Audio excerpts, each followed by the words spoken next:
welcome back to my channel. I hope you're all doing well out there. And today we're going to talk about the brand new Evil Dead movie. Yes, the Deadites are back this summer and we're in for a hell of a time. But before we get into this one, do me a favor, like, comment, and subscribe. I greatly would appreciate that. Yes, we have a brand new Evil Dead movie, Evil Dead Burn. This is going to be a non-spoiler review because there's a lot I could spoil, but I'm not going to do that since it's opening weekend. This is the new installment, produced by Bruce Campbell, Sam Raimi, and Rob Tapert, our trio. Sebastian Vanecek came in and directed this film, and I'm not going to give anything away, but pretty much this family has a tragedy. They all meet at the family house in the country. The Deadites show up, and things go sideways really, really quick. And we got to find a way to fight off the evil. And most of us aren't going to make it out of alive, and that is Evil Dead Burn. There's a lot I could spoil here because there's a lot of things that happen in this movie, so it's about all I could really say about it. What to like about this film? Well, I think the cast is solid here. I'm not familiar with a lot of this cast. Some of them some are recognizable faces from the one guy from Wednesday, the TV series on Netflix. I recognize him, and there's a few other faces I recognize, but most of these actors I'm not familiar with. I think everybody does pretty damn well. The camera work. Sebastian Vanecek does some really great things with the camera here. Very Sam Raimi-esque, and he goes nuts with the camera at times, and it was glorious. I thought the camera work was very inventive, and definitely gives you that Evil Dead flair that we all expect from movies like the Evil Dead franchise by this point. The gore. The gore is number one. I don't know how they got a rated R on this, and I know Sebastian Vanecek had said in interviews that he had to cut down some stuff to get to rated R, and they are going to release the unrated cut on physical media.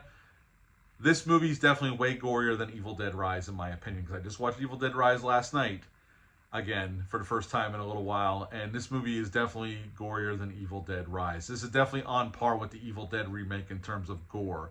And it gets mean. This movie definitely plays it mean.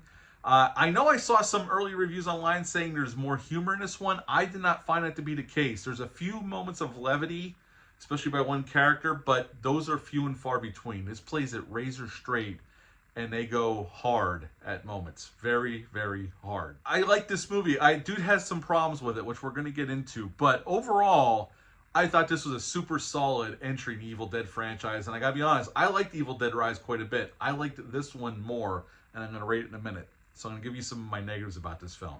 First up, I would say this movie's an hour and 51 minutes long. It's definitely 10 minutes too long. This movie definitely needed to be tightened up a little bit. 10 minutes easily could have been shaved off of this. I mean, it is relentless. When the horror kicks in, it is relentless, but there is still at least 10 minutes. This is 10 minutes too long.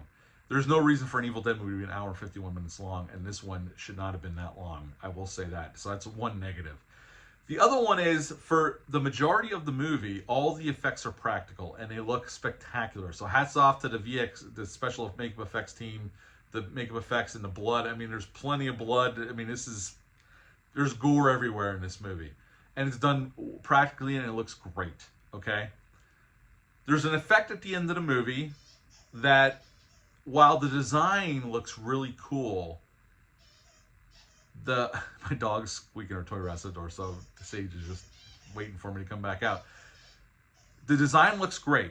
I like the design of it, but I think they try to do too much with it, and the way they pull it off, it comes off wonky on screen, especially in close-ups. I don't know what they used, and I'm not going to throw any accusations around, but at moments, I thought they used AI. I am not saying they did. I'm saying in my brain, I'm looking at it and I'm like, is that AI effects?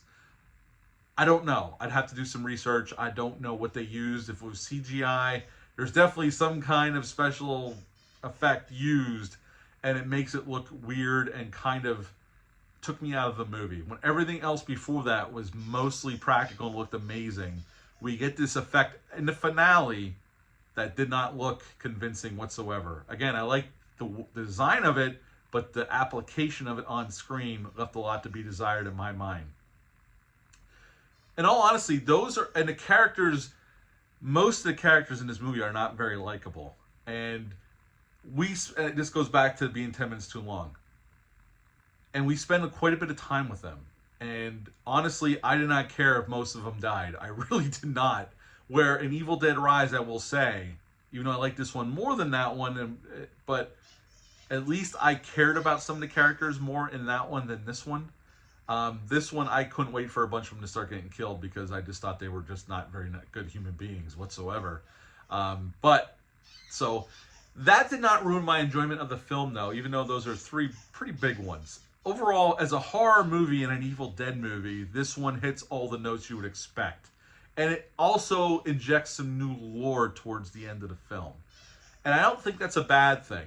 And I know some people are acting like it's brand new, but I honestly feel like they're pulling off of the TV show Ash vs. Evil Dead if you've never seen it.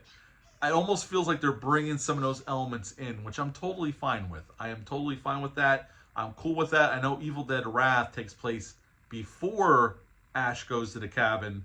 It's supposed to take place in the early 70s, so we'll see what happens when we get that movie. At the end of the day, this is a super solid, really gory, and downright mean at times Evil Dead movie. I think it's really well shot. I think it's well acted, even though some of the characters I did not care for. The gore is spectacular. The makeup effects look great. At the end of the day, I was more than happy with this one, even though I do have some problems. And I would give Evil Dead Burn an 8.5 out of 10. 8.5 out of 10 for Evil Dead Burn. Have you seen this one yet? Or are you planning on seeing it this weekend? Leave a comment down below. Let me know. That's it for this one. But until next time, bye.